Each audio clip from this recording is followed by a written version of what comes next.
ስትኖርና ኢቮልቭመንቱ ምን ያህል መሰረት አለው ማለት አሁን በሶሻል ሚዲያ የሚወራው አለ ከህዝብ አንፃር ስናየው ከኢትዮጵያ ህዝቦች አንፃር ስናይ ምን ያህል መሰረት አለው እነዚህ ይሄን አቋም ይዘው የሚሄዱ የፖለቲካ ኃይሎች ምን ያህል ሊሳካላቸው ይችላል አይሳካላቸውም ዛሬ ያለው ኦሮሞ ትናንት የነበረው ኦሮሞ አይደለም ትናንት የከፋፈለው ኦሮሞ አይደለም ዛሬ አዲስ ትውልድ ነው ያለው ቄሮ ይባላል ቄሮ ሲባል ወጣት ቄሮና ቀረ የተባለ ወጣቶችን ያመላክታል እንጂ ከህፃን እስከ ሽማግሌ የኦሮሞ ህዝብ የሚፈልገውን ያውቃል የሚገባውን ያውቃል የሚፈልገውንና የሚገባውን ደግሞ ይሄንን አውቄ ነው ማለት ከሚገባው በላይ ጠይቀው አያውቅም ኦሮሞ በተለይ ባለፉት 3-4 አመታት ውስጥ ኦሮሞ የጠየቀው በኢትዮጵያ ህገ መንግስት ውስጥ የተሰጠኝ መብት ዲሞክራሲያዊ መብት የሰብአዊ መብት የሰብአዊና መብቴ አልተከበረምና ይከበርልኝ ነው ያለው ከመሬቴ ተፈናቀልኩኝ መሬቴ ላይ ግን አልፈናቀል ነው ያለው ማንነቴ አይፋቅብኝ ማንነቴ የኔ ነው ብሎ ነው የጠየቀው የኦሮሞ ህዝብ የጠየቀው ጥያቄ ከኢትዮጵያ ህገ መንግስት ውጪ አይደለም ልጨምር ደግሞ የኦሮሞ ህዝብ የጠየቀው የመብት ጥያቄ ራስን በራስ የማስተዳደር ጥያቄ የይዞታ ጥያቄ እና የማንነት ጥያቄ በሌሎች የኢትዮጵያ ክፍሎችም ውስጥ ያሉ ጥያቄዎች ናቸው የተለየ አይደለም የኦሮሞ በአማራ ክልል ውስጥ ያለው ጥያቄ የማንነት ጥያቄ ነው የመሬት ጥያቄ ነው ራስን የማስተዳደር ጥያቄ ነው ይሄንን እኔ አሁን ዛሬ የኦሮሞ ነጻነት ብል እና ሌላው የነጻነት ለኔ ብሎ ቢናገር እኔ ነጻነት በመልበት ጊዜ የመገንጠል ጥያቄ ይሆናል ሌላው ግን ሲናገር ስለመፈታት ስለ ነጻነት ይሆናል ስለዚህ የኦሮሞ ህዝብ ከተጀመረ ጀምሮ የሚገባውን ነው የጠየቀው እንጂ የማይገባውን አልጠየቀም አገር ላፈራርስ አላለም በተለይ ባለፉት 3-4 አመት ግልጽ ብሎ የወጣው የኦሮሞ ጥያቄ ህገ መንግስታዊ ነው ዲሞክራሲያዊ ነው በሰብአዊ መብቶች የተደገፈ ነው ከሌሎች የኢትዮጵያ ህዝቦች ደግሞ የተለየ አይደለም ልጨምርልህ ደግሞ ከዚህ ውጪም የዓለም የተጨቆኑ ህዝቦች ከሚጠይቁት ውጪ አይደለም የመኖር ጥያቄ የማንነት ጥያቄ የዲሞክራሲ ጥያቄ የኦሮሞ ጥያቄ ብቻ አይደለም ኦሮሞ ሲያነሳው ግን እዚህ ሀገር ውስጥ ሌላ ትርጉም ይዛል ይሄ የኦሮሞ ፎቢያ የሚባለው ዛሬ አይደለም የጀመረው አንዱ ከንቀት ይመጣል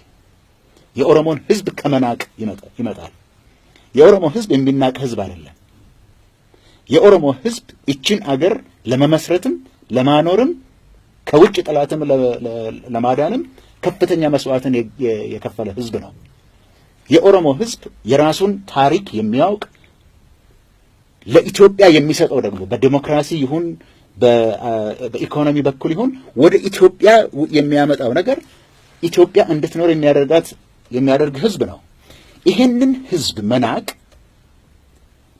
ኢትዮጵያን እንወዳለን ለሚሉ ነው መናገረው የኦሮሞን ህዝብ መናቃውን ወንድሜ እንዳለው ያለ ኦሮሞ ህዝብና ያለ ኦሮሚያ ኢትዮጵያ የለም ሊኖርም አይችልም ይሄንም ደግሞ ልጨምር 2 ደቂቃ ብቻ ነው የሚወስድብኝ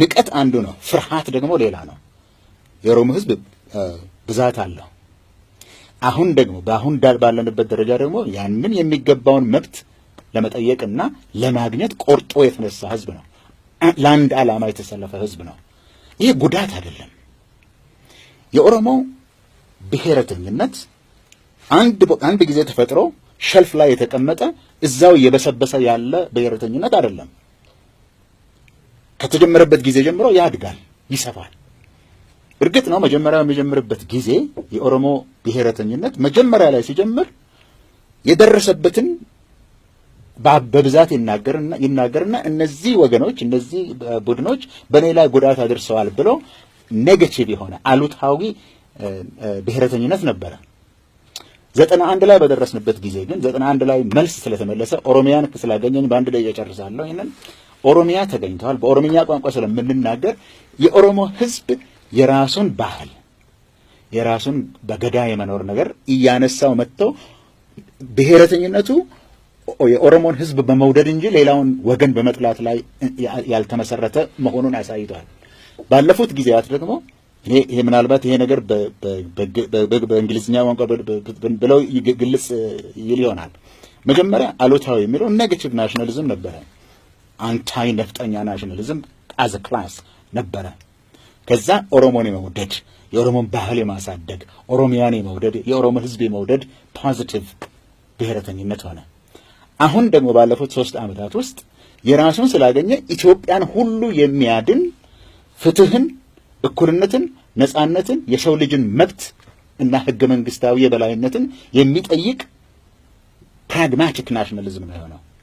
ይሄ ሆኖ ያለ ኦሮሞ ታቅፎ ኦሮሞ እዚህ ውስጥ ገብቶ ኢትዮጵያን እንደ አዲስ የሚመሰረትበት እድል ላይ ያለን የዛሬ 40 ዓመት የነበረውን እያነሱ እየለጠፉብህ ለመገንጠል ነው ይላሉ። አንዱ ንቀት ነው። የኦሮሞ ህዝብ የሚናቅ ህዝብ አይደለም። አሁን ሁለተኛው ፍርሃት ነው። እዛ ላይ ስራ መሰራት አለበት። የኦሮሞ ህዝብ ኢትዮጵያን ለመገንጠል አልተነሳም።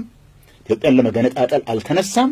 ኢትዮጵያን ለማደስ ኢትዮጵያን እንደ አዲስ ለመገንባት የተነሳ ብሔረተኝነት ነው። የሚታቀፍ እንጂ የሚጠላ የሚፈራ የሚናቅ ብሔረተኛ አይደለም። የኦሮሞ ህዝብም የዛ አይነት ህዝብ አይደለም። ይሄ በግልጽ መታወቅ አለበት። የዚህን ውይይት የመጀመሪያውን ክፍል በዚህ ያጠናቀላል። ቀጣዩን ደግሞ በሚቀጥለው እናቀርባለን። እናመሰግናለን።